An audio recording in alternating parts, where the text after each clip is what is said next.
Bonjour à toutes et tous, vous écoutez Dans la Tech, le podcast où on partage ce qui nous fait vibrer ou pas dans le dev, le cloud et le DevOps.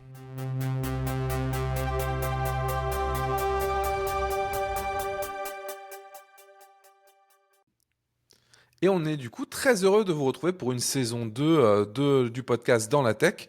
Et pour ça et pour commencer cette nouvelle saison, je vais accueillir l'équipe originale de Dans la Tech, c'est-à-dire Mathieu. Mathieu, comment tu vas et es-tu prêt pour cette nouvelle saison? Ah bah je reviens de 2 semaines de vacances, donc ouais, je suis chaud bouillant là. Et toi, comment ça va, Damien? Écoute, moi ça vient très bien. Moi je reviens d'une semaine de vacances, une semaine et un jour pour être précis. Donc ça va très bien aussi. Même si je suis un tout petit peu fatigué, mais on va dire que c'est le temps qui veut ça. Et puis bien sûr, Maxence que j'accueille aussi. Maxence, toi, est-ce que tu es prêt pour cette nouvelle saison et en pleine forme? Toujours. Moi, j'étais pas en vacances comme vous deux, mais présent, prêt. En plus, on n'a presque pas raté notre rentrée, parce que l'année dernière, on avait commencé en novembre. Donc là, c'est bon. On est presque pas mal. On devrait arriver début octobre, c'est cool. Ouais, vous inquiétez pas, la saison 5, bien sûr, le podcast commencera presque en septembre.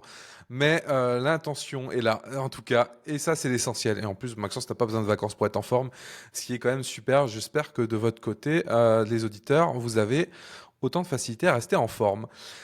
Et pour attaquer cette rentrée, on va choisir un sujet qui nous concerne toutes et tous et qui, pour le coup, est une question qu'on peut se poser souvent. Et pour le coup, je vois pas tant cette question sur les réseaux sociaux, mais il y a un vrai sujet là-dessus. C'est pourquoi le monitoring, soit il est trop cher, soit il est inefficace. Pourquoi on n'arrive pas à trouver un équilibre là-dessus? Aujourd'hui, on a un tas de solutions out of the box, on a de plus en plus de choses qui existent, mais on a vraiment l'impression que ce monitoring, je vais caricaturer, hein, soit vous donnez votre carte de crédit à Datalog et vous espérez que votre banquier ne vous croise pas dans la rue, soit vous allez le mettre en interne avec des stacks, on va dire, traditionnels, du Victoria Matrix, du Prometheus, des choses comme ça. Auquel cas, ça va s'avérer soit inefficace, soit ultra chronophage à configurer et à setup. Est-ce que déjà, vous êtes tous les deux dans ce constat-là, je pense, on en a déjà un peu discuté. Toi, Mathieu, qu'est-ce que tu en penses de ça? Alors bon, bien sûr, le monitoring, enfin et même l'observability en général, les solutions vont dépendre de la taille de l'entreprise, on va dire. La petite PME ou la petite startup qui a juste un site web avec une application, une base de données, ça va pas être pareil qu'une grosse scale-up, une très grosse boîte, on va dire, avec des gros SI. Moi, je suis plutôt dans le cas avec une infrastructure assez conséquente. Et, euh, Et même dans le passé, je travaillais un peu dans ce genre de contexte. Et c'est vrai qu'aujourd'hui, moi, je vois un gros problème dans l'industrie. C'est que soit, comme c'est ce que tu as dit en fait, Damien, je sais pas qui peut se payer des services cloud d'observability. Aujourd'hui, je vois pas qui a l'argent de faire ça. Je veux dire, je suis quand même dans une scale-up qui a levé des centaines de millions d'euros. On peut pas se payer les clouds d'observability. C'est trop cher. C'est trop cher, vraiment. Un truc de fou. Donc on refait en interne, mais il y a aussi beaucoup de limitations qu'on pourra discuter. Donc ouais, on a tous un peu, j'ai l'impression, dans le domaine, le cul entre deux chaises. Entre devoir faire de l'on-prem, mais bah ça a aussi un coût différent que les SaaS, mais les SaaS sont juste hors de prix. Ça, c'est limite, enfin c'est même pas limite, c'est du vol, hein. Clairement. Faut dire, moi c'est mon avis du moins. Je sais pas ce que vous en pensez vous, mais je sais pas qui veut rebondir là-dessus, mais voilà. Euh, je- En fait, j'ai un poil plus mitigé parce que, alors, est-ce que c'est cher? Bon, ça, je pense qu'il suffit d'aller voir une page pricing d'un Datadog, New Relic, Grafana Cloud ou autre, et vous aurez votre réponse tout seul. Euh, Après, quand on voit la qualité de ce qu'ils sont capables de ressortir, enfin, j'étais utilisateur de Datadog il y a encore quelques années. Globalement, out of the box, en fait, ils arrivent directement avec des dashboards. Tu leur dis que tu fais du cube, bam, il y a les dashboards. Ils t'indiquent comment récupérer tes logs, tes métriques par défaut. Et tu as les alertes qui sont là directement. En fait, c'est très plug and play. Donc, tu payes ce côté très plug and play aussi. Et c'est ce qu'ils te font payer. Et c'est pour moi un des problèmes aussi de la partie open source. C'est que la partie open source, en fait, déjà, avant même de pouvoir envoyer le moindre log métrique, et je parle même pas encore des traces, on pourra en parler.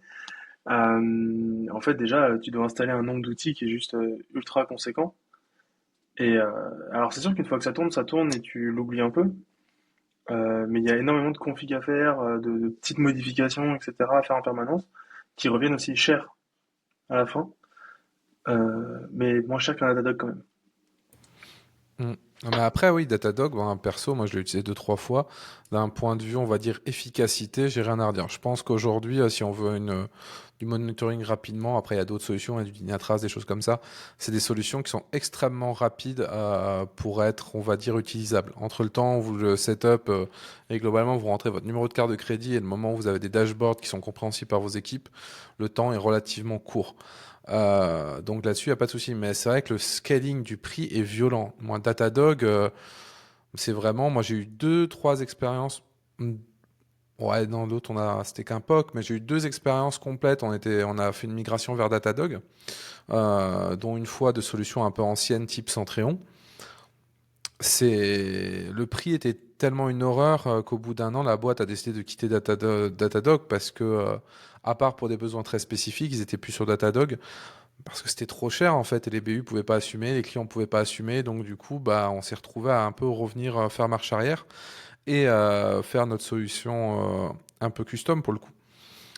Et pour ça je pense que ouais c'est efficace mais c'est clairement pas abordable pour la plupart des entreprises. Après il y a aussi un autre truc que moi je vois et c'est une impression que j'ai. J'ai l'impression que autant, pour faire un parallèle avec le cloud, je trouve que nos exigences en matière de qualité ont vachement augmenté comparé à avant le cloud. Donc, c'est-à-dire tout ce qui est apaisation de tout ce qui est infrastructure, tout ce qui est réactivité. On est beaucoup plus exigeant aujourd'hui qu'avant. Et j'ai l'impression que le monitoring, bah, c'est un peu le même cas, en fait. Là où, et je parle pas bon, si c'est quand même bientôt il y a 10 ans, mais je parle même d'il y a 5, 6 ans, et même dans beaucoup d'entreprises, hein. Il y a encore des simples systèmes avec des super sondes, c'est SNMP, je crois, le protocole, et du Centréon et tout ce qui s'ensuit derrière, avec des alertes binaires en mode tel host, tel truc dessus est down ou up, etc. Et ça, il y en a encore beaucoup. Et pour moi, le gap, autant en termes de prix, est énorme entre ça et un Datadog ou une solution, on va dire, maison on-prem, open source, bien foutu. Le gap est énorme, mais le gap en termes de qualité, il est énorme aussi, il est conséquent. Je sais pas si vous êtes d'accord avec ça. Ouais, il y a une grosse marche, hein, c'est sûr, par rapport à avant. Moi, j'ai fait aussi du Nagios et choses comme ça il y a très très très longtemps. Et là, on est dans un mode complètement différent. On parle souvent de black box versus white box monitoring, des choses comme ça. Après, comme disait Maxence, c'est vrai que les services SaaS, enfin les SaaS, tout arrive built-in, c'est très très puissant. Quand je disais que c'est du vol tout à l'heure, je troll, hein, c'est pas du vol. C'est vrai qu'on sait pourquoi on paye, ça marche très bien. On pourra parler du lock-in aussi, hein, parce que les agents magiques proprio, ça marche bien, jusqu'au jour où on veut changer de ça, c'est là, ah bah en fait, c'est pas le même protocole. Bon, il y a des solutions aujourd'hui, mais faut faire attention à ça. Et comme tu l'as dit Damien, bah, les besoins c'est plus du tout les mêmes.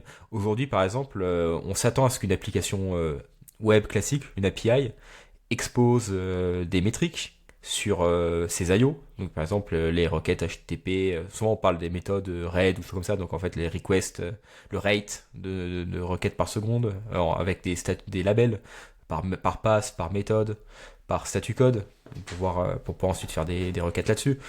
La latency, enfin la latence également, donc sur les performances, donc en entrée et en sortie.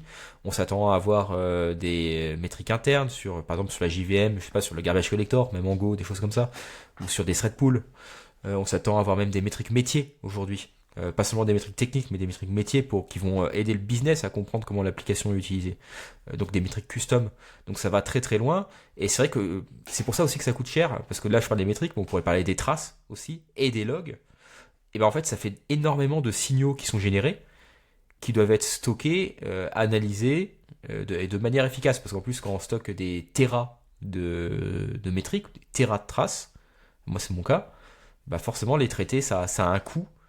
Même les faire passer sur le réseau, si vous êtes sur le cloud, par exemple sur Amazon, rien que le coût réseau du transit, ça coûte très cher. Ouais, c'est des contraintes qu'on n'avait pas forcément avant, ou bien beaucoup moins, parce qu'il y avait une tolérance un peu, enfin on monitorait pour moi beaucoup moins bien. Après, je trouve que, enfin, si on continue à comparer un peu Datadog versus, enfin, Datadog qu'on sort, on parle beaucoup de Datadog, mais ils ont tous à peu près les mêmes idées de pricing versus un truc maison.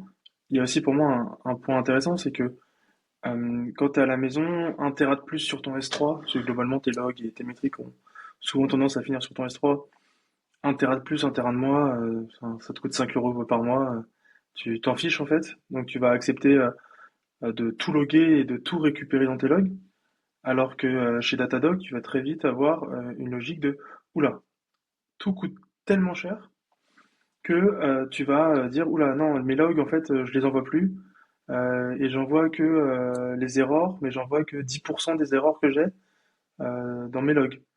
Les traces, c'est pareil, les traces pendant très longtemps.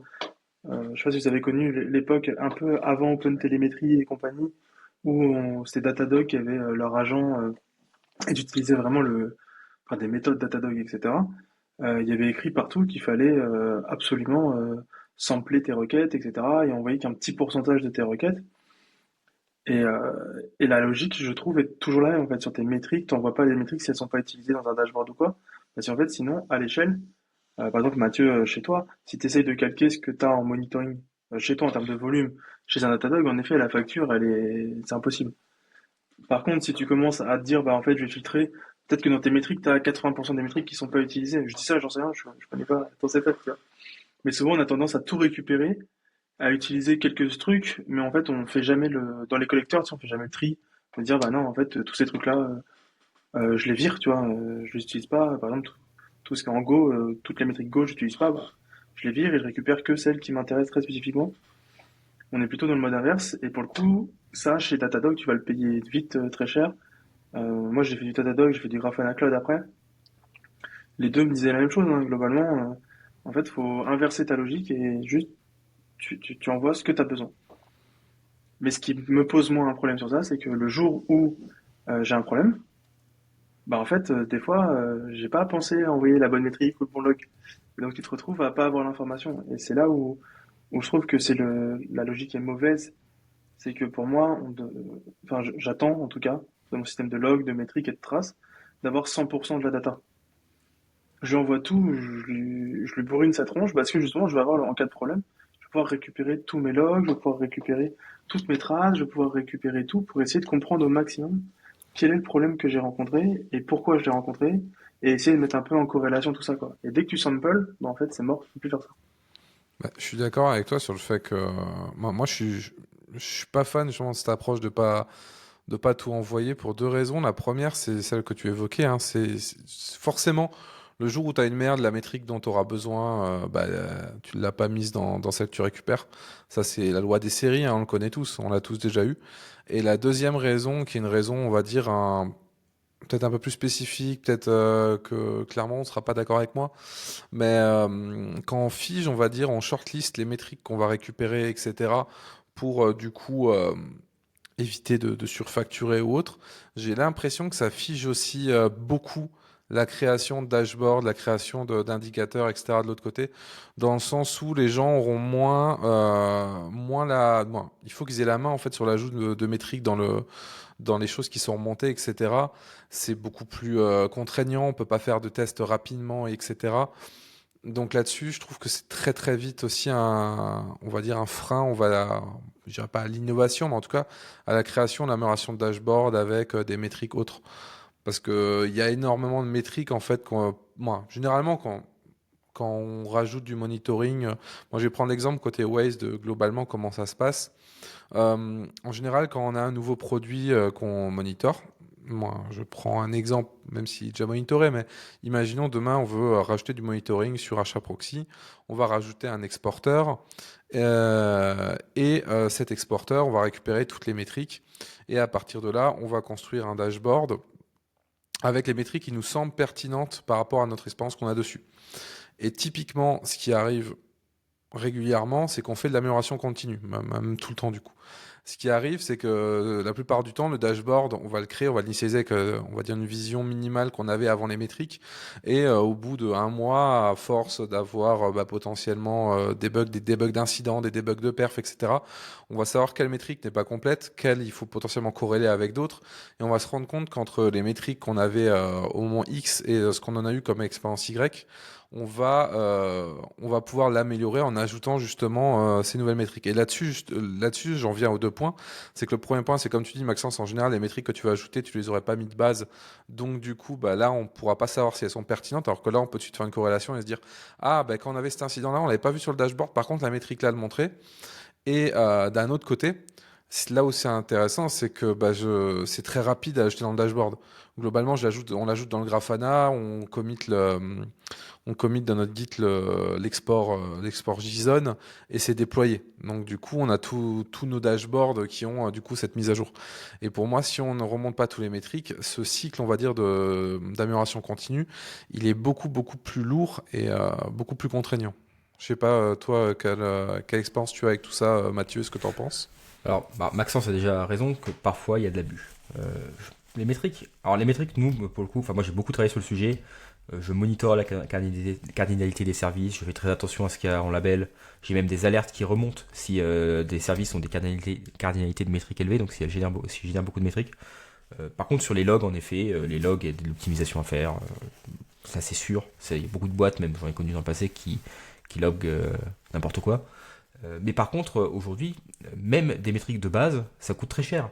Je vais faire le calcul en live. Vous mettez du Prometheus sur un serveur HTTP et vous mettez juste les métriques de base HTTP, c'est-à-dire un bucket pour la latency de vos requêtes HTTP et un counter pour l'error rate, enfin le request rate. Un bucket Prometheus, c'est 12 séries.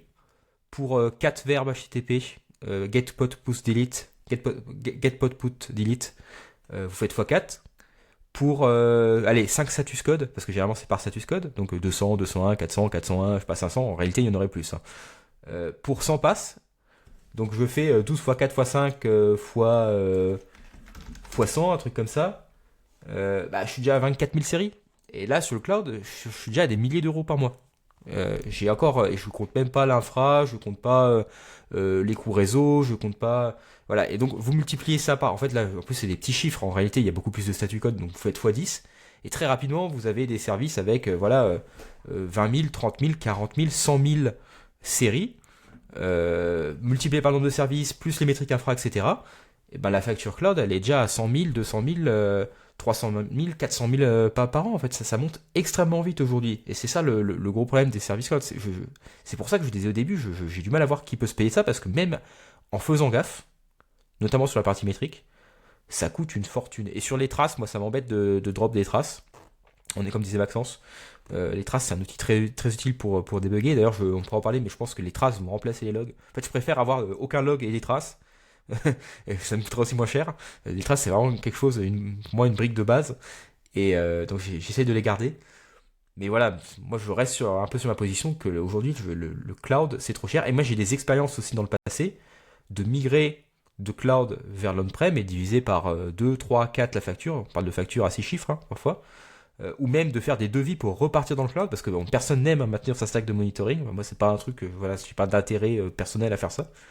Mais quand on vous dit que ça va coûter, vous avez des devis, c'est un tiers de votre facture cloud, qui est déjà très élevé, juste pour envoyer des traces, mais c'est impossible. Et ça c'est après les réductions, hein, après les négociations, etc. C'est un truc de fou. Après, quand tu héberges ta stack, c'est pas magique non plus, hein. Enfin, moi je vois le temps que j'ai pu passer à configurer Loki, à après virer Loki pour mettre QuickWit à la place. Pareil pour mes traces, je sais plus c'est quoi le soft de Grafana Labs pour les traces, mais c'était la même logique. J'ai fini par le dégager pour mettre Tempo, ouais. QuickWit. Ouais, après j'ai eu les métriques. Enfin, j'ai commencé par les métriques, sinon tu commences toujours par là. Où au début j'ai fait du Prometheus, après j'ai commencé à faire du Thanos, puis j'ai fini sur Victoria Metrics. Et en fait, on arrive vite à toujours la même chose. Typiquement, je me rappelle que mon Loki, avec le stockage sur S3, c'est vachement bien, hein. Ça te coûte pas cher, hein. Faut juste pas vouloir le requêter, quoi. Ouais, je suis d'accord. En fait, moi, le problème que j'ai avec les stacks open source, c'est que globalement, elles veulent toutes se baser sur S3, sauf qu'elles sont toutes lentes, inefficaces, voire impossibles. Enfin, quand je vois dans Loki, des fois, tu fais une requête, le truc il mouline et t'as jamais ta réponse. Enfin, juste, je suis désolé, mais si je peux pas utiliser ma stack de monitoring, elle me sert à rien, quoi. Et sur Loki, c'est vite le cas. Sur Tempo, j'en parle même pas. Là, je suis en train de tester des tools pour faire du profiling, mais il y a aussi celui de Grafana. C'est pareil, en fait. Dès qu'ils commencent à stocker les trucs sur S3, c'est tout pourri, quoi. Mais c'est vraiment tout pourri. Ouais, mais Tu c'est un peux rien y standard et faire. c'est pas cher, donc c'est pour ça que c'est Bah oui, populaire. mais sauf que moi, t'es en astreinte. T'as un truc qui sonne. Si je peux pas avoir l'information rapidement et avoir mes logs, etc., en fait, fais plus d'astreinte, on va gagner du temps. De toute façon, je peux pas C'est débugger vu que j'ai pas d'infos. C'est pour ça qu'on a appelé le podcast, enfin le titre c'est inefficace ou trop cher, parce que c'est vrai qu'on est coincé entre les deux. Et moi je suis tout à fait Oui. d'accord avec toi Maxence, moi je self-host, voilà aujourd'hui, du Thanos, du tempo, des choses comme ça. C'est méga lent, parce que tout est basé également sur S3. Récemment il y a une nouvelle release de tempo qui est sortie, où on peut transformer des traces en métriques via une query. Bon, il y a quelqu'un on le déploie, il y a quelqu'un qui teste. Sur un service, faire un histogramme, un quantile, en gros, calculer le P99 sur un service sur la dernière heure, sur les requêtes HTTP, sur les traces HTTP, voilà, vu que c'est une requête simple. Le truc il time out au bout de, le truc il est à 5 gigabits seconde la query pendant 5 minutes et elle finit par time out. Tu fais bon, ok, ouais, Rien des que chiffres le du coût style, du réseau. je sais plus ouais, non mais voilà, Rien ta ce que t'as query. coûté en réseau, Et déjà, c'est c'est exactement ça. lunaire, en fait. J'ai dit la même chose. J'ai dit la query, elle a coûté 10 balles sur la facture Amazon. Enfin, je sais pas. Mais c'est le même problème. Thanos, c'est pareil. Thanos, c'est méga lent. Franchement, Bah, moi, c'est le tu peux pas problème ouvrir pour un moi. dashboard. Tu peux pas ouvrir un dashboard sur une semaine, quoi. Enfin, Et là, je vais dire un truc où vous allez me détester, mais en soi, là-dessus, ELK, j'aime bien le fait que ce soit quand même bien plus rapide de faire des recherches. Oui, c'est et vrai. pourquoi c'est bien plus rapide? Parce que le Parce que stockage, c'est c'est basé pas sur le S3, disque. c'est de l'ES, ouais. C'est ça. Pourquoi j'ai viré mon Thanos pour mettre du Victoria Matrix? C'est juste parce que il y a des disques, quoi. Et que juste quand je veux le requêter, quand je vais faire une requête sur 3 mois, alors j'attends un petit peu, mais j'ai ma réponse. Ce que je peux pas avoir avec Thanos. Je me suis vu dans Loki des fois faire des recherches de 10 secondes en 10 secondes dans mes logs, tellement c'était lent. Pour avoir une réponse rapide, j'avançais de 10 secondes par 10 secondes par 10 secondes. Enfin non, enfin. Donc ok, on parlait tout à l'heure qu'on a gagné en outillage par rapport à avant, par rapport au Nagios, machin, etc. Mais des fois, j'ai pas l'impression qu'à la finalité, est-ce que mon infrastructure est mieux monitorée qu'avant? Ah, des fois, je me pose la question, hein. Dans combien de boîtes le monitoring, c'est juste un call HTTP sur une URL de l'application et en final, tout le reste, c'est de la floriture inutile. C'est souvent, malheureusement, ça se finit comme ça, tellement le reste est pas fiable, quoi. J'avoue que LK c'est rapide. On en fait aussi. Ça marche plutôt bien. D'ailleurs, l'opérateur cube marche très bien. Voilà. Je tenais à le préciser. Si vous faites du cube, testez-le. Mais ouais, comme tu dis, Maxence, c'est frustrant parce que ouais, beaucoup de solutions sont un peu terribles. Voilà, et puis même l'UX de Prometheus, je veux dire, enfin moi Prometheus, j'ai toujours trouvé ça un peu dégueu pour être honnête. J'ai toujours préféré le push au pull, hein, donc déjà ça aide pas. Et on pourrait aussi parler du coup à implémenter le monitoring, parce que tu parlais tout à l'heure, Maxence, en effet, de mettre un agent, ça marche très bien. Bon, il y a le problème du locking toujours pour moi sur les protocoles propriétaires, même si OpenTelemetry va, je pense, résoudre ça, et est déjà en train de résoudre. Mais c'est vrai qu'aujourd'hui, il y a un vrai coup que je vois aussi sur demander aux devs, avec des équipes qui sont pas forcément toutes familières au monde enfin, avec l'observability en général, implémenter les bonnes métriques, c'est-à-dire comprendre comment ça marche Prom, les histogrammes, les counters, les gauches, etc., etc. Implémenter les traces, comment ça marche les traces, comment je crée une span, qu'est-ce que je dois mettre dedans, les attributs, semconv et tout. Loguer correctement, parce que enfin, les logs, c'est qu'est-ce que je dois loguer, attention, j'ai des PII, il faut pas que je logue des données sensibles, il faut que je puisse, il faut faire des log level propres, etc., etc.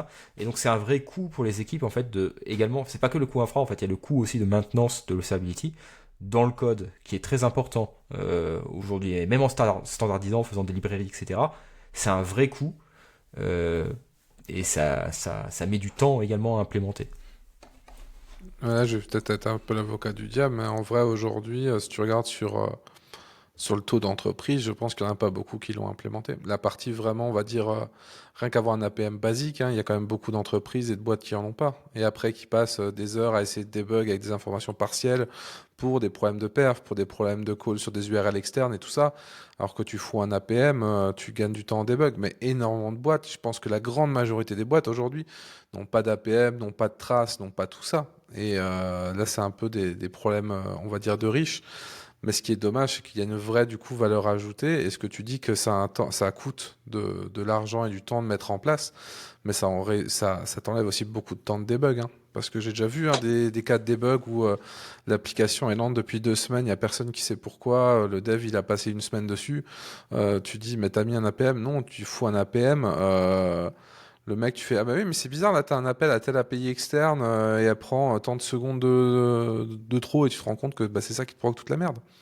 Et ça, pour le coup, c'est, je pense, quelque chose qu'on oublie aussi. C'est tout ce temps à debug qui a un coût qui est énorme en société et qui, la majorité des sociétés le payent aujourd'hui par ce temps-là. Moi, j'ai une chose que j'aime bien, j'ai beaucoup d'amis qui sont dans le métier, mais qui sont pas forcément je dirais, dans des boîtes cutting edge ou dans des boîtes qui cherchent à innover, le mot est peut-être un peu fort, mais à toujours améliorer les choses, et qui sont dans des boîtes assez classiques. Et je pense que vous imaginez pas le nombre de boîtes qui sont dans un état à ce niveau-là, qui est vraiment, qui te paraîtrait l'âge de pierre, quoi, Mathieu. Bon, sans exagérer, quoi. Je sais qu'on est dans notre bulle. Après, tu parles d'APM, c'est aujourd'hui pour moi tout l'intérêt d'un open télémétrie, c'est qu'en fait, ça t'apporte un APM, bah, built-in, parce qu'in fine, ça fait la même chose. Et après, par contre, tout dépend de ton langage, en fait. Tu prends un Go, par exemple, parce que je pense que Mathieu, c'est aussi en Go que tu l'utilises de ton côté. Ben, en Go, il n'y a rien de magique, quoi. De toute façon, en Go, en général, il n'y a rien de magique. Et donc, si tu veux des traces, bah, t'es obligé, une trace vers ta DB, t'es obligé de le faire toi-même à la main, ou utiliser une lib qui va t'abstraire le truc, mais à la fin, t'as du code que t'as écrit. Là où si tu fais des langages différents, qui sont plutôt des langages interprétés, du PHP, du Node, etc., bah en fait, souvent, en PHP, je sais pas si vous vous souvenez, mais la lib Datadog ou New Relic, c'est juste un binaire en C à ajouter dans la lib et hop, et ton APM il est fait parce que bah, c'est plus facile de le faire comme ça. Je crois qu'en Node ça marche de la même façon, etc. Donc tout dépend de ton langage après, donc ça va, c'est des choses qui sont plus ou moins faciles. Et puis tu as quand même une mouvance qui est en train de bouger sur ça avec eBPF, où l'idée justement c'est de venir avoir ton layer le plus bas qui va pouvoir te remonter tes traces de façon automatique. Alors tu n'auras peut-être pas tout, tu n'auras peut-être pas la granularité des fonctions dans ton code, etc. Mais tu auras déjà le basique, tes requêtes HTTP ou autres sortantes, tes accès au MySQL ou Postgres ou autres à ta base de données que tu fais, etc. Et déjà, quand tu vois tes requêtes lentes, parce qu'il faut pas oublier des index, hein. Les index, ça permet de gagner du temps. Ou tes requêtes HTTP lentes, tu vois assez vite tes problèmes, c'est clair. Enfin, c'est clair et net pour le coup.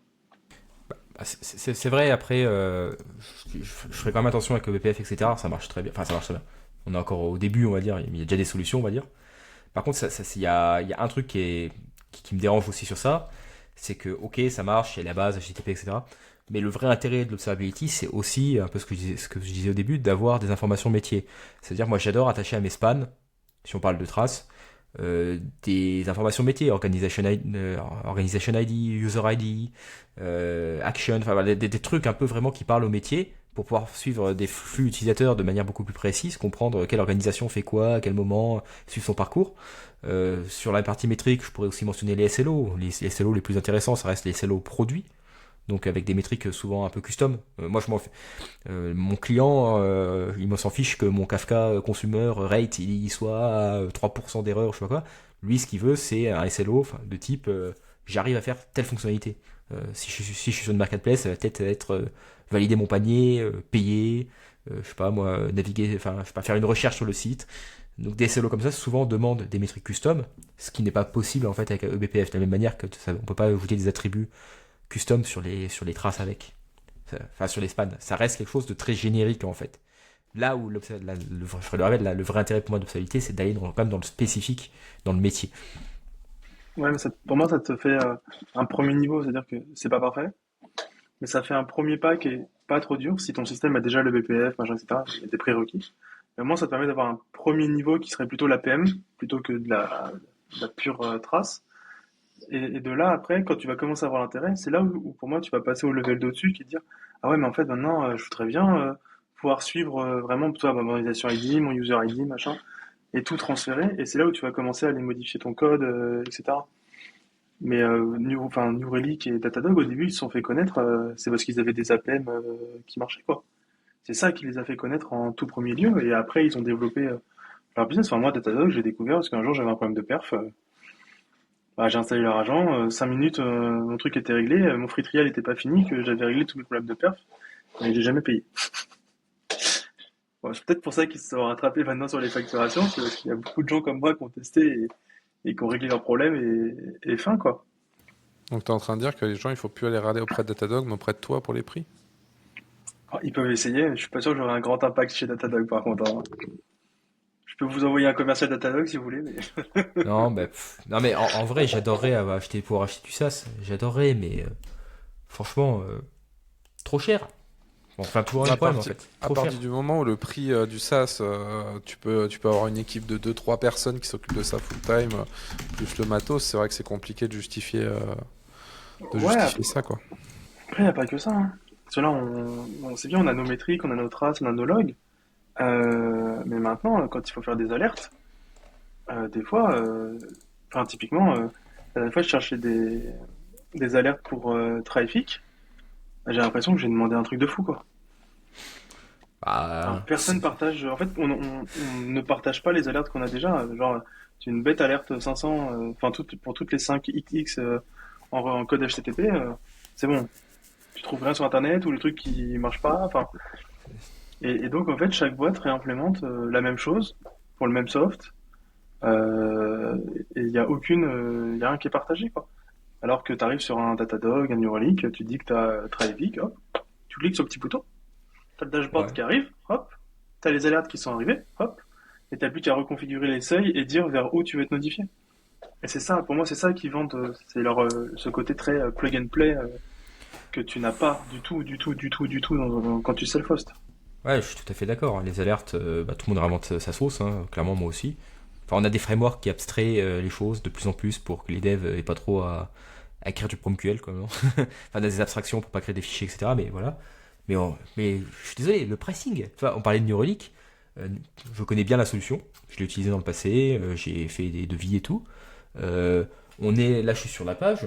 Sur l'Enterprise, pour l'utilisateur core, c'est même pas le niveau supérieur. On est à déjà 49 balles par utilisateur. Donc, t'as 100 devs, t'es déjà à 5000 balles par mois, t'as encore rien poussé comme métrique.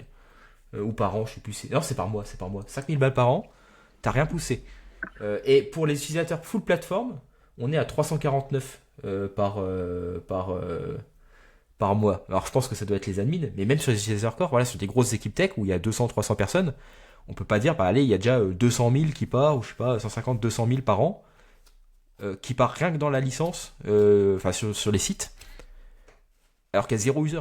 Enfin, il y a zéro métrique encore, il y a rien de poussé, il y a zéro trace. Et donc c'est ça le vrai problème. Genre, moi je repars.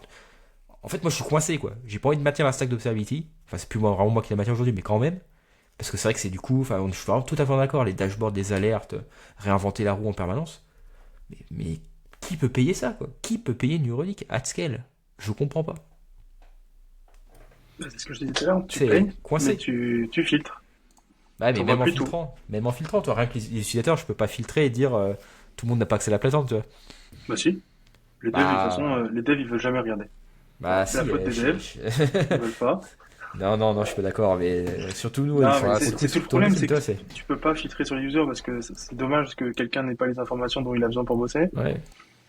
Mais tu prends un Grafana Cloud qui a un pricing qui est un poil plus simple, mais en fait, derrière, quand tu discutes avec eux, il n'est pas plus simple parce que tu as plein de facteurs qui peuvent rajouter des multiples sur n'importe quel indicateur. Enfin, moi, je me rappelle, pour l'anecdote, une fois chez Datadog, au tout début de la boîte où je suis, chez Farmance, pour le coup, on avait trois clusters cubes, un staging, et deux de production. Et en staging, on activait le full log. Donc ça débitait du log à pleine balle. On s'est amusé pendant quelques temps, pendant un petit mois, on faisait des tests de perf, machin, etc. Donc vraiment, ça débitait. Ah bah, quand la facture de 12 000 elle est arrivée, le mois d'après, on n'était plus chez Datadog. C'est quand tu as une facture mensuelle d'AWS de 4 ou 5 000 euros et que tu viens de te prendre une facture de 12 000 de Datadog, c'est injustifiable en fait. Tu peux pas justifier que ton outil monitoring te coûte le double, voire le triple de ce que te coûte ta plateforme de production qui te rapporte de l'argent techniquement, quoi. Mais d'un autre côté, le jour où on a fait ce choix de quitter Datadog, bah, on a aussi perdu des choses parce que le monitoring était in fine de meilleure qualité, au moins dans un premier temps, que ce qu'on a pu faire nous-mêmes en un mois, parce que bah, le temps d'installer les outils, de machin, de virer Thanos parce que c'est tout pourri, de virer Loki parce que c'est tout pourri, bah, en fait tout ça tu perds du temps quoi. Ah oui, bah t'adaptes après à ton besoin, à ton budget, hein.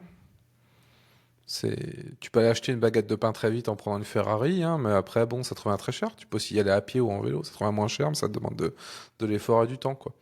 Et ça, c'est dur aussi à savoir. De un, c'est très dur à estimer. parce qu'il faut pas tomber non plus dans le défaut, je pense, de pas avoir de métrique, parce qu'on retombe dans le cas où je disais tout à l'heure, où tu te retrouves à avoir des coûts cachés, style les devs qui débloquent débuggent des conneries, ou toi qui débugs des conneries d'infra pendant des semaines, alors que ça pourrait te prendre moins de temps. Et dans un autre temps, faut pas vouloir aller trop loin, on va dire trop vite, et pas claquer tout le budget pour un monitoring fancy, mais tout le reste qui va pas, quoi. Et c'est très dur à juger. Pour le coup, ça, c'est des décisions pour moi qui sont un peu ce que j'attends, on va dire, d'un CTO ou en tout cas quelqu'un un peu avec ce type, on va dire, de rôle dans la plupart des sociétés. Pas toutes. Mais c'est quelque chose qui est un exercice compliqué de savoir quand investir dedans, quand arrêter d'investir, quand se dire là c'est bon, on a cette chose, là c'est pas bon, c'est pas satisfaisant. Ça demande beaucoup de temps. Mais moi, ce que j'espère, en tout cas au niveau des alertings et tout ça, ce que je suis curieux de voir en fait, c'est que je me dis tout ce qui est dashboard, c'est chronophage. Franchement, on a parlé des alertings. Moi, je trouve que les dashboards c'est pire. Il y a rien de plus dur que de faire sur Grafana. Alors, j'ai quelqu'un chez Waze qui est le fondateur, qui est très bon là-dedans. Mais c'est ultra. En fait, on se rend compte que c'est ultra chronophage de faire un dashboard qui soit parlant pour les gens qui vont le lire, qui remonte les bonnes métriques, qui soit lisible et qui ne noie pas d'informations. C'est un exercice qui est bien plus dur, je trouve, que les alertes. Les alertings, on peut adapter, on part toujours sur un seuil de quelque chose, une agrégation de deux métriques ou des choses comme ça. On arrive toujours plus ou moins à quelque chose et après on l'adapte avec le temps parce que les métriques, les alertes, ça se travaille beaucoup, je trouve, beaucoup plus. Mais les dashboards, c'est une horreur et c'est très dur d'avoir du feedback dessus. Les gens viennent pas naturellement dire j'ai été voir ce dashboard, il n'y avait pas d'info là, donc je l'ai rajouté ou est-ce qu'on pourrait voir ensemble pour le rajouter. Les gens n'ont pas ce réflexe. Donc tu te retrouves à des fois te rendre compte 2 mois après que le dashboard super beau que tu as fait, tu étais content et tout. Bah, en fait, les gens l'utilisent pas. Pourquoi ils l'utilisent pas? Parce que eux, ce qu'ils voulaient, c'était l'info X qu'ils t'ont pas demandé avant parce qu'ils n'y ont pas pensé. Mais il y a personne qui a pensé à te remonter l'info. Et je trouve que ça, c'est le plus gros souci.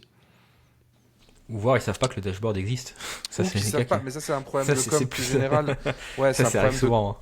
ouais, de com sur ce qui existe. Mais Hein.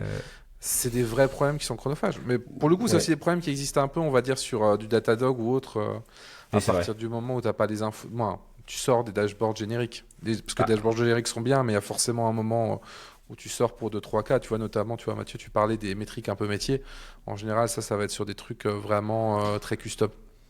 bah, c'est surtout, en plus, surtout, moi, ce que je vois aussi sur les dashboards, c'est que, au bout d'un moment, le Grafana, il est bloated. En fait, les gens, ils ont créé 150 000 dashboards.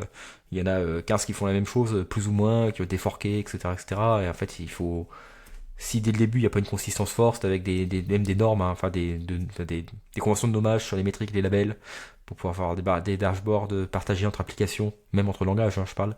Mais voilà, que toutes les requêtes HTTP s'appellent pareil, toutes les requêtes, toutes les métriques HTTP, Kafka, des spans, etc. Enfin, tout soit standardisé assez fortement avec des dashboards de qualité, avec des owners.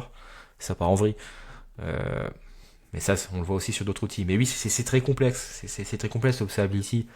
Et c'est vrai qu'en réalité, il y a assez peu de personnes, je trouve, sur le marché qui a vraiment l'expérience complète, c'est-à-dire sur ce sujet. C'est-à-dire qui est pas capable de proposer une vision avec connaît bien les différents outils, les avantages et les inconvénients, connaît bien même les principes derrière, pas seulement les outils, mais tous les principes et même un peu parfois les maths. Hein. On parlait des histogrammes Prometheus. Définir des buckets Prometheus. On parlait du coût pour les devs, d'implémentation, enfin, qu'est-ce que ça demande par rapport à un agent comme Datadog, etc. Par rien que choisir les bons buckets, c'est compliqué. Parce que des buckets dans Prometheus, ça fait des approximations ensuite quand vous faites des quantiles. Les approximations sont calculées d'une certaine manière en fonction de la taille de chaque bucket, etc. etc. Donc ça a des impacts en fait, tout ça. Euh, et ça, c'est des choses, c'est dur de trouver aussi des profils qui connaissent bien tout ça. Après, moi, il y a quand même des trucs qui me manquent hein, dans la stack open source. Je suis curieux de savoir comment vous faites vous. Mais par exemple, à l'époque, j'utilisais Datadog. Un truc que j'utilisais énormément, c'était leur feature de notebook. En gros, l'idée, c'est que vous avez un incident ou vous êtes en train d'investiguer sur un truc. Plutôt que d'avoir 40 000 onglets ouverts en permanence, grosso modo, tu te lances dans un notebook. C'est une espèce de page Notion dans lequel tu peux venir faire des graphes, prendre des graphes, etc. Mais en fait, tout est figé sur la plage de temps où tu as fait ta requête. Et donc, c'est ultra pratique parce que, par exemple, t'es en train d'investiguer un incident. Bah en fait, le mec qui a réglé le problème le soir, par exemple, s'il a tout bien figé dans le notebook, toi t'arrives, tu ouvres le notebook, t'as toutes les informations qui lui a permis de retrouver l'information, et de là tu peux aller chercher des informations supplémentaires, etc. Mais tout restera figé dans ce notebook. Et typiquement, en open source, je connais aucune solution qui me permet de faire ce genre de truc. Et pour autant, c'est ultra utile. Mais pour ça, il faut un environnement hyper convergé. Et c'est ce que propose pas la partie open source, parce que même si tu t'es full solution Grafana, bah t'as quand même des trous dans la raquette, t'as quand même des trucs que t'as pas. Et, euh, et chez Datadog, la data est quand même beaucoup mieux utilisée. Enfin, typiquement, tu pousses déjà tes logs, tes traces, tes métriques, tu cliques sur un bouton, bim, t'as une partie sécurité qui arrive avec un espèce de SIEM léger, mais un espèce de SIEM qui arrive. Alors, ils oublient pas la facturation en parallèle, mais c'est ce côté-là, en fait, je pense, qui fait que ils arrivent à signer après des gros clients, Mathieu. C'est que, en fait, tu vas pas juste pour tes logs, métriques et traces, tu vas aussi pour la partie sécurité, pour la partie des bugs plus faciles, etc. Et en fait, tu t'enlèves ce côté juste métrique, trace et log et t'es prêt à accepter de payer cher, entre guillemets, parce que ça t'apporte d'autres choses et Ouais. un jeu de responsabilité aussi. Ah, Parce que tu peut-être n'es qu'en plus fait, responsable. peut-être que les SaaS, c'est peut-être bien en fait pour les tout petites boîtes qui ont pas trop de métriques, etc., peu de signaux, ou les énormes grands groupes qui s'en foutent de payer globalement, qu'est-ce que, comme tu dis, ça, ils prennent le gros package all-in avec un méga contrat et puis voilà. Et mais les 90% des gens qui sont au milieu, bah galère. En fait, c'est peut-être ça aussi le truc. Hein. Je parlais de type d'entreprise au début, mais peut-être Pour que moi, c'est un Datadog, enfin la relation commerciale que j'avais avec eux à l'époque où on était vraiment tout petit, on était quatre dans la boîte, ils savent pas gérer. Enfin, pour moi, Datadog ne sait, ou alors ça a peut-être changé en 2 ans, trois, mais ils savent pas gérer des relations avec des petits comptes, tu vois. Mais t'as pas besoin d'entretenir une relation avec un petit compte, c'est du SaaS, hein. Un petit compte, il va AWS le consommer fait quoi? parfaitement bien. AWS, j'ai des calls de synchro avec eux tous les trimestres. Des fois, ça dure 15 minutes, des fois, ça dure 1 heure. Et ils s'intéressent pour savoir où est-ce qu'on en est, est-ce qu'on peut nous aider sur certains sujets, est-ce qu'on peut faire de l'IA avec eux, etc. Tu vois. Tu crées une relation sur l'avenir. En fait, si ton partenaire, tu as travaillé avec lui, etc., même s'il te coûte cher, tu n'auras pas envie de le quitter, en fait. Parce qu'il t'apporte d'autres choses, parce que tu as une relation avec lui. Et l'humain joue quand même vachement, tu vois. Ouais, non, mais je comprends, mais Et moi, pour moi, c'est Datadog, ils pas. sont incapables de créer cette relation humaine. En tout cas, aujourd'hui, à l'époque, ils en étaient incapables avec des petits comptes. Par contre, quand j'étais dans des très grosses boîtes, quand ils utilisaient Datadog, j'avais une très bonne relation avec eux, on avait nos calls très souvent, etc. Mais c'est des ouais, stratégies de boîte après, hein. C'est des vraies stratégies de boîte de choisir. ouais, c'est vrai qu'Amazon ils sont forts là-dessus. Moi j'ai une très bonne relation avec eux aussi hein, pour le coup. Mais je crois de mémoire, c'est Dailymotion qui tourne avec full Datadog. Et il me semble que ça leur coûte cher. Et je crois ils ont fait un Rex dessus, mais qui marche très très bien, quoi. Ah, mais après, moi, j'ai connu jamais personne dire que Datadog marchait pas ou mal, hein. Ouais, Moi, c'est même vrai avec Datadome ou des trucs comme ça, des solutions qui sont très puissantes. Après, du coup, pour un peu, parce que je pense qu'on a fait un peu le tour de tout ça, je vais un peu faire une ouverture sur un sujet où bon, certains auditeurs, bouchez-vous peut-être les oreilles, mais on parlait un peu des difficultés sur les dashboards, l'alerting et tout ça, et on parlait un peu tout à l'heure, bah, Mathieu parlait des ouvertures qui sont vraies, notamment sur des solutions comme eBPF et tout ça pour le tracing, et un peu, on va dire, une standardisation, une amélioration de tout ça pour simplifier tout à terme. Et il y a un sujet qui revient souvent en ce moment qui est l'IA. Est-ce que vous ne pensez pas sur toute cette partie vraiment pour faire le tri dans les métriques, faire des dashboards qui soient intéressants, faire de l'alerting qui soit pertinent, ça n'a pas un rôle à jouer? Parce que moi, si on parle d'une grosse quantité de données qui est à analyser, à en retirer quelque chose et à extrapoler, entre guillemets, pour pouvoir faire sortir un truc, je me demande si ça ne serait pas un peu la chose qu'on attendrait à terme. Moi, sur ça, j'ai un vieux rêve, mais qui va encore plus loin que l'IA parce que je pense que l'IA ne règle, enfin, en tout cas, l'IA au sens LLM n'apportera pas grand-chose sur ça.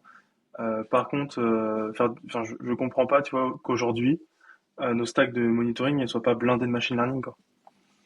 Enfin, moi, je rêverais de plus avoir des alertes parce qu'il y a il y a un truc qui marche pas, mais avoir des alertes parce que le système a détecté que ça, c'était un peu chelou, c'est pas dans les ce qu'il y a d'habitude, tu vois. Et bim, je reçois une alerte et en fait, je suis proactif. Typiquement, c'est ce que je faisais à l'époque chez la centrale avec AWS. On utilisait CloudWatch et il y a une partie machine learning dans CloudWatch qu'on peut activer en échange d'un petit peu de pesos. Et, euh, et pour le coup, combien de fois ça nous a sauvés la centrale a un trafic très prédictible. La nuit, très peu de trafic, et les journées, beaucoup de trafic. Dès qu'ils font des pubs télé, etc., gros pic de trafic, ça, c'est très prédictible. Et donc, pour le coup, le machine learning, ça marchait extrêmement bien. Et quand il y a des fois, on s'est pris des pics, et ben en fait, on a toujours réussi à retrouver le pourquoi il y avait eu ce pic-là. Et c'était toujours des choses de ah ben en fait, il y a une pub qui a été signée au dernier moment et on n'avait pas été encore au courant. Bon, une fois que c'est passé, ça ne sert plus à être au courant. Mais c'est des choses comme ça et on a toujours pu retrouver. Et le monitoring, en fait, on n'avait plus du tout un monitoring entre guillemets de réactif. Il y a un problème, mais on avait un monitoring préventif qui venait vraiment nous alerter quand on sortait des seuils, machin, etc. Et même sur des trucs assez bêtes, hein, on avait des alertes sur le nombre d'annonces, etc. qu'on avait mis dans CloudWatch. Et c'était juste trop bien, quoi. Mais aujourd'hui, par exemple, en open source, je crois que le seul qui permet de faire à peu près ça, c'est la stack Elastic. Parce qu'ils ont un modèle de machine, enfin, ils ont une partie machine learning intégrée. Mais par exemple, chez Grafana, ça n'existe pas. Je crois que chez Datadog, il y a quelques trucs qui font un peu comme AWS. Mais Ouais. moi, j'aimerais, enfin, si on parle d'IA, etc., de data, pour moi, le monitoring, on devrait avoir de la data et du machine learning à pleine balle partout là-dedans. Enfin, moi, tu vois, les dashboards, je suis pas un grand fan de dashboards. Je regarde pratiquement jamais. Par contre, avoir une IA, data, appelle-la comme tu veux, machine learning ou autre, qui me trouve les problèmes et qui peut même me les corriger avant, là, tu peux prendre ma CB ou mon compte bancaire en direct. Si derrière, tu me réduis mes incidents, etc., je signe avec un très grand plaisir. Alors, mon avis sur ça, c'est que finalement, le préemptif, etc., c'est déjà possible d'une certaine manière avec des SLO. Si on calcule un error budget avec un burn rate, ça permet de rapidement détecter, en théorie, des déviations, on va dire, des erreurs qui commencent à monter avant que ça devienne critique. Mais c'est vrai qu'il n'y a pas cette notion d'auto-apprentissage. Moi, l'IA sur le monitoring, je la vois sur deux parties. On parlait tout à l'heure de la difficulté de trouver des dashboards, trouver des docs.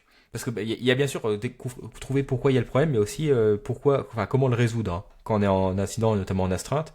Et c'est vrai que moi j'y pensais d'ailleurs récemment.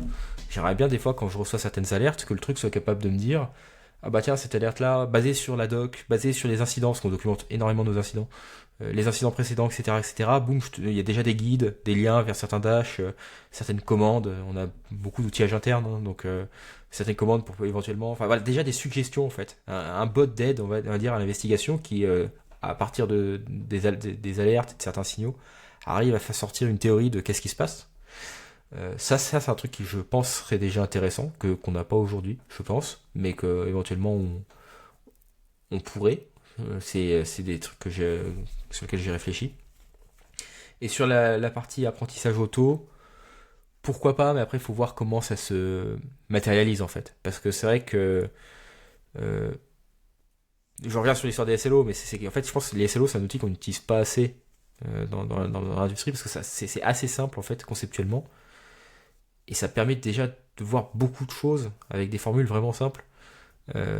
Détecter des problèmes en amont, déjà même de réfléchir à c'est quoi un comportement, on va dire un comportement anormal. Parce qu'il y a ça aussi, c'est même avec du machine learning, c'est quoi mon seuil.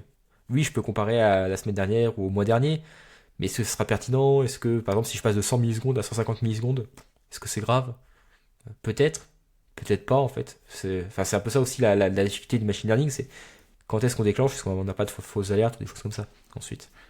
C'est là où, enfin, si je reviens sur ce que tu disais, pour moi, on pourrait très bien avoir du machine learning IA, peu importe, qui fait de la corrélation, parce que combien de fois tu as une alerte sur un truc B, mais en fait c'est toute la chaîne qui était en souffrance et qui avait pas d'alerte dessus, et B n'est que le dernier maillon et qui lui par chance était monitoré mieux que les autres et donc ça pète, mais en fait t'as rien à faire sur B, il faut régler la chaîne en amont et ça des fois avant de le comprendre et de le voir, si t'as pas l'expérience et tu t'as pas déjà eu ce genre de problème là, en fait tu vas mettre un temps immense et ça pour moi c'est les systèmes de monitoring devraient dire bah voilà, ta DB elle est en souffrance, mais en fait, je vois aussi une augmentation du trafic. Je vois que, je sais pas, ta queue Kafka, elle est en train de dépiler comme un cochon. Je sais pas si c'est une bonne information ou une mauvaise information, mais je te donne une information. Et après, toi, humain, traite. Si déjà on avait ça, je sais pas combien d'heures on pourrait gagner sur des, sur des problèmes, mais on en gagnerait beaucoup. Et après, moi, je pense surtout que aujourd'hui, en tout cas sur la partie open source, je trouve ça pratiquement honteux que on se pose encore certaines questions du genre comment comment monitorer un cluster cube par exemple. Tu vois, Ouais, ça c'est devrait du être taf, hein. réglé, tu vois. Comme en fait, on peut critiquer Nagios, etc. à l'époque, mais Nagios, t'arrivais, t'activais ton SNMP et t'avais ta sonde CPU, RAM, disque, etc. Alors, que t'es peut-être pas des bons indicateurs, on l'a appris avec la suite, mais au moins tu te posais pas la question. Ton Nagios, il démarrait et Day One, t'avais un truc qui marchait, quoi, et qui t'apportait déjà de la plus-value. Et aujourd'hui, alors t'installes ton Prometheus, t'installes ton Loki et t'installes ton Tempo, et ben en fait, ils font rien, ils servent à rien, ils apportent rien. Et je trouve que sur ça, c'est un retour en arrière qui est juste énorme et que en fait, ça devrait arriver built-in avec tout un tas d'alertes que tu peux désactiver, modifier, etc. Bien sûr, il ne faut pas forcément les laisser comme ça. Il y en a plein qui seraient pas bénéfiques à ton business, mais en fait, euh, enfin, presque toi, j'attendrais presque des trafics, etc.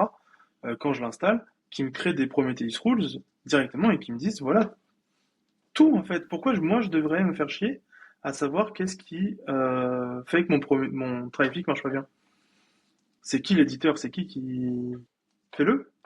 Propose-moi des trucs. Bah, Fais-moi un référentiel de toutes les alertes. t'en as qui le mettent dans les shortcodes. Je sais Ouais, plus mais c'était qui que j'avais vu la dernière c'est fois. très très peu au final. Ah oui, oui, je te dis pas Moi, le pour contraire, moi, mais il y a certains qui essayent. ça devrait être practice en fait. Tu Ouais. vois, c'est ce qui fait que pour moi le monitoring reste le truc c'est un truc de vieux. Enfin, on fait semblant qu'on a des technos récentes, machin, etc. Mais en fait, c'est pourri. Moi, je trouve ça pourri. Combien de fois j'ai vu des boîtes où leur alerting c'était juste un call HTTP qui est fait par Uptime Robot toutes les minutes sur leurs API et le truc il détectait des problèmes avant que leur super monitoring détecte quelque chose quoi. Ah, bah après, tu rentres dans un truc qui est vraiment plus monitoring, qui est qu'à un moment, tu veux éviter les flaps, tu veux éviter les fausses alertes, tu veux éviter plein de trucs, et du coup, bah, tu adaptes mal, tu fais trop d'un côté, trop de l'autre, et en fait, tu te retrouves dans un état où c'est un ajustement permanent. Oui, mais en fait tu devrais, à mon sens, euh, avoir le marché qui te dit bah voilà euh, entre guillemets par défaut si tu as une des requêtes HTTP qui répondent au-dessus de 500 ms, bah c'est un problème. Bah, Après t'adapteras, tu vois. tu vois, Et là on n'en a même pas ces informations là aujourd'hui. je suis d'accord d'un côté, et d'un côté non, parce qu'une requête qui met 500 ms, t'as certains, ils vont te dire c'est la catastrophe absolue, t'en as d'autres, ils seront en mode non, mais ça, c'est un truc, je m'en fous totalement. Moi, je connais des gens qui sont dans sur des topics industriels, etc., où c'est 500 millisecondes, mais on s'en fout parce que derrière, ça n'a pas de conséquences ni rien. Par contre, ils ont un autre critère un peu à la con qui, pour eux, est super important. Ouais, en fait, voilà. Pour simplifier, je pense, ce que je dis, pour moi, tout ce qui est outils open source, NetGen, Xtrafix, on devrait même pas avoir à se poser la question de l'alerting, etc. Il devrait y avoir un truc built-in. On fait clic-clic, bim, ça marche. Et après, on adapte et on devrait se concentrer que sur la partie métier. Tout ce qui n'est pas de l'infrastructure, tout ce qui est spécifique à ton métier, et on devrait se concentrer que sur ça et arrêter de perdre du temps à faire des règles pour avoir les erreurs à 500 sur ton load balancer, etc. C'est juste honteux que ça existe encore, quoi. Ah ouais, je suis d'accord que c'est un énorme effort aujourd'hui de créer une stack d'observability on-prem, même sur des technos standards sur le cloud. On parlait de Kubernetes, hein, mais c'est pareil si vous faites du, je sais pas moi, Postgre, Kafka et tout, vous recommencez de zéro, hein, de zéro à chaque fois. Nous on a open source des trucs, hein, notamment sur RDS, Postgre, etc. Parce qu'on essaye de partager certaines choses autour de ça. Mais globalement c'est un énorme effort. C'est un effort qui dure plusieurs années et même au bout de plusieurs années vous vous prendrez des murs.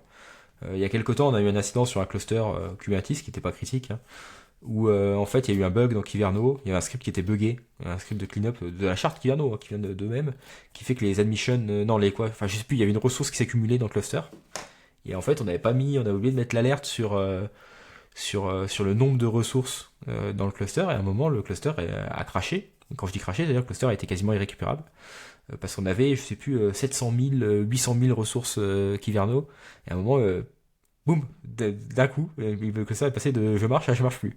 Euh, et le truc, c'est bah maintenant on a l'alerte, c'est cool, Mais en fait, voilà quoi, personne, en fait, c'est une métrique obscure de l'API serveur qui permet de détecter ça.